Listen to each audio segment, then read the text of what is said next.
But Tether is a stable coin that is sort of some of the financial plumbing and how money in crypto moves around.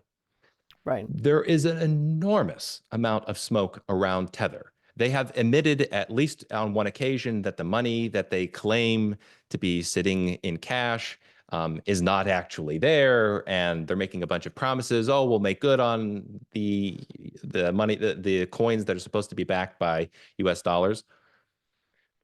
Tether is another one of these tools where if you wanted to run the price up, all you have to do is print up a bunch of tethers.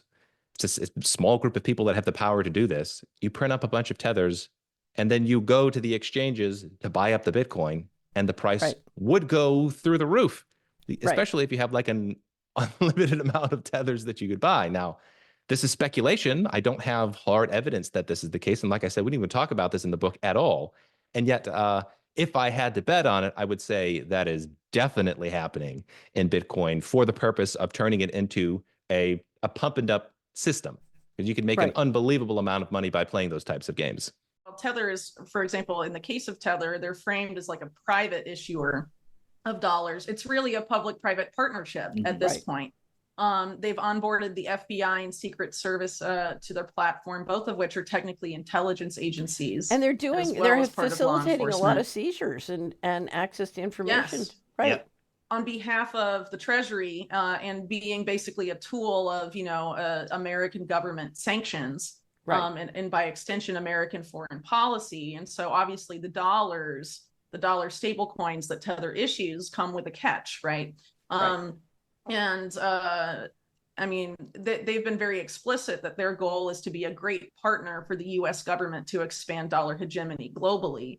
And there's a lot of efforts from this broader PayPal group and also from Tether, which have, a significant amount of overlap, I'd say, to basically onboard hyperinflating economies in Latin America, some of which are a direct consequence of American government sanctions. You could link a lot of what's gone on in Venezuela and Argentina to policies either of the U.S. government in terms of sanctions or to entities like the IMF, which are U.S. dominated.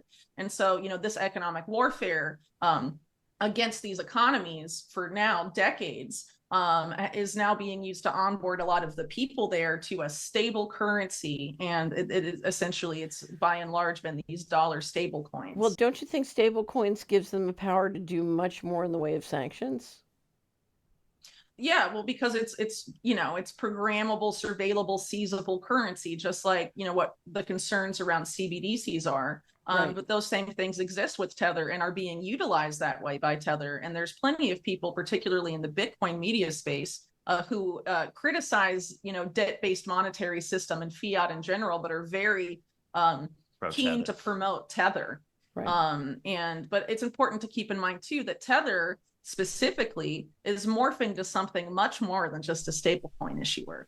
They are now investing in brain machine interfaces. And this company that we mentioned earlier, Satellogic, which is part of this Endeavor network, Howard Lutnick of Cantor Fitzgerald is on the board. The chair of the board is Steve Mnuchin. And then also on the board is the Joint Chiefs of Staff under Trump. So one of the top military officials under Trump is on the board of this Satellogic company that, as we previously reported, is involved in this broader effort to impose a carbon market on Latin America and build out a shared smart power grid between North, South, and Central America.